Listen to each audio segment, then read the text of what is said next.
मैं प्रयास मिश्रा आपके अपने YouTube चैनल प्रयास अकेडमी में आपका स्वागत करता हूं। बहुत बहुत अभिनंदन करता हूं। ऑप्शनल क्वेश्चंस की सीरीज को आगे बढ़ाते हुए हम लेकर के आए हैं क्लास 10 विज्ञान के फिजिक्स के कुछ क्वेश्चंस को। आइए देखते हैं। पहला क्वेश्चन है, स्वस्थ आंख के लिए स्पष्ट दृष्टि की न्यूनतम दूरी है। क्वेश्चन क्या कह रहा है? न्यूनतम दूरी है। पहला अनंत, दूसरा 35 सेंटीमीटर, तीसरा ऑप्शन है 30 सेमी, चौथा है 25 सेमी। तो स्वस्थ आंख के लिए स्पष्ट दृष्टि की जो न्यूनतम दूरी होती है वह होती है 25 सेंटीमीटर। अगला क्वेश्चन है, आंखों में प्रवेश करने वाली प्रकाश की मात्रा को नियंत्रित करता है। आंखों में प्रवेश करने वाली प्रकाश की मात्रा को नियंत्रित करता है परितारिका, पुतली, श्वेतमंडल या सिलियरी पेशियां। इसमें ऑप्शन जो होगा वो होगा वो परितारिका। अगला क्वेश्चन है, स्वस्थ नेत्र के लिए दूर बिंदु होता है। यहां पूछ रहा है क्वेश्चन दूर बिंदु होता है। पहला ऑप्शन 25 सेमी, दूसरा 50 सेमी, तीसरा है 100 सेमी, चौथा है अनंत पर। तो स्वस्थ नेत्र के लिए दूर बिंदु अनंत पर होता है।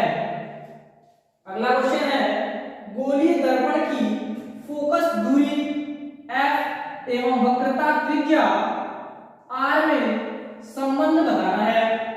तो पहला ऑप्शन है f r, दूसरा है f 1/r, तीसरा है f r/2, चौथा है f 2r।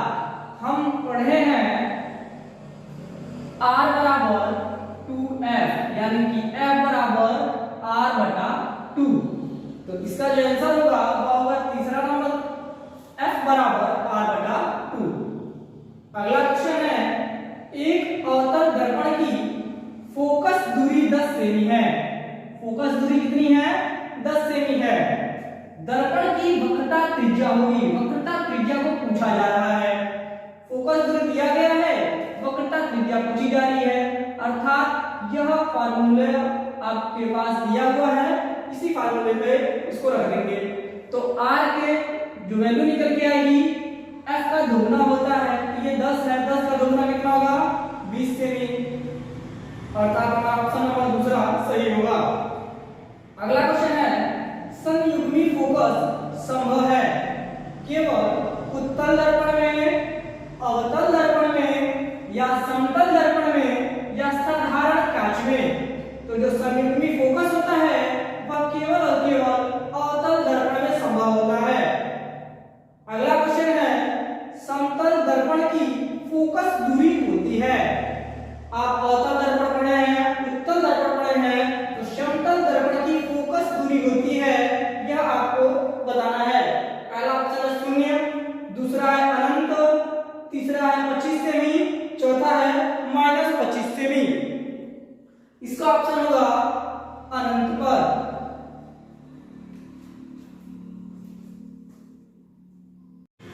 अगला क्वेश्चन है हमारा, एक उत्तल लेंस की क्षमता 2 डायोप्टर है, इसकी फोकस दूरी है 20 सेमी, 40 सेमी, 50 सेमी, 60 सेमी।